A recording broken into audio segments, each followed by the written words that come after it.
আকাশবাণী কলকাতা গ্রামীণ সংবাদ পড়ছি সুরিতা সাহা। এক দশকের বেশি সময় পর রাজ্যের 4 জেলায় সামুদ্রিক মৎস্যজীবীদের নিয়ে বিস্তৃত সমীক্ষা শুরু করতে চলেছে কেন্দ্র। মেশিন ফিশারিজ সেন্সাস 2025 নামে এই সমীক্ষার মাধ্যমে মৎস্যজীবীদের আর্থসামাজিক অবস্থা, শিক্ষাগত যোগ্যতা, পরিবারের সদস্যদের পেশা, কত বছর ধরে মাছ ধরার কাজে যুক্ত, বিকল্প আয়ের সংস্থান আছে কিনা ইত্যাদি একাধিক গুরুত্বপূর্ণ তথ্য সংগ্রহ করা হবে।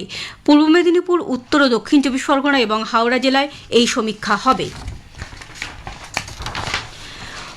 ভোটার তালিকায় বিশেষ নিবিড় সংশোধন এসআইআর এর এনুমারেশন পর্ব আজ শেষ হচ্ছে। মুর্শিদাবাদ জেলার 2,78,000 ভোটারের নাম তালিকা থেকে বাদ যেতে পারে।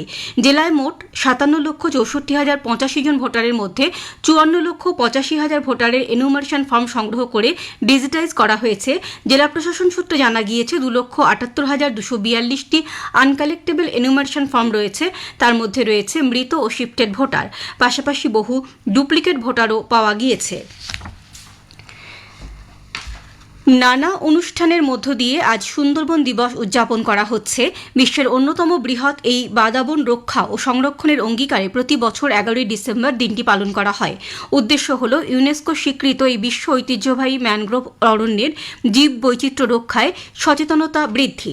সুন্দরবন দিবস উপলক্ষে মূল অনুষ্ঠানটি হচ্ছে সাগরে। উপস্থিত রয়েছেন সুন্দরবন উন্নয়ন মন্ত্রী বঙ্কিমচন্দ্র হাজরা।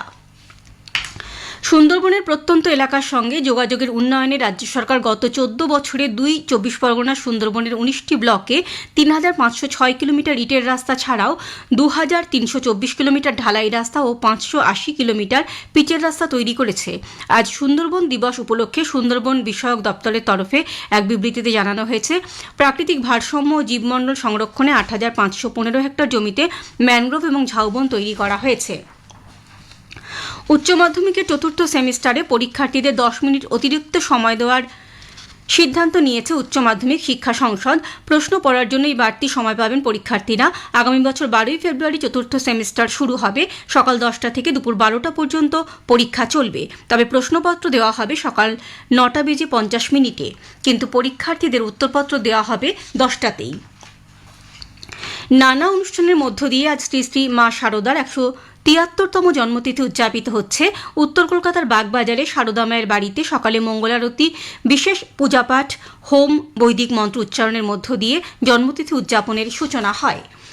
সহায়ক মূল্যে ধান কেনার লক্ষ্যমাত্রা অনেকটাই বৃদ্ধি পেয়েছে মুর্শিদাবাদ জেলায়। জেলা খাদ্য দপ্তর সূত্রে জানা গিয়েছে 2024-25 আর্থিক বর্ষে 6,17,000 মেট্রিক টন ধান চাষিদের কাছ থেকে সহায়ক মূল্যে কেনা হয়েছিল। এবার সেই লক্ষ্যমাত্রা বাড়িয়ে 7 লক্ষ মেট্রিক টন করা হয়েছে। প্রায় 1.5 মাস আগে সরকারিভাবে ধান কেনা শুরু হলেও 17 নভেম্বর থেকে চাষিরা নিয়মিতভাবে ক্যাম্পে ধান বিক্রি করছেন। গ্রামীণ সংবাদ শেষ হলো। এর পরের খবর 12টা বেজে 50 মিনিটে।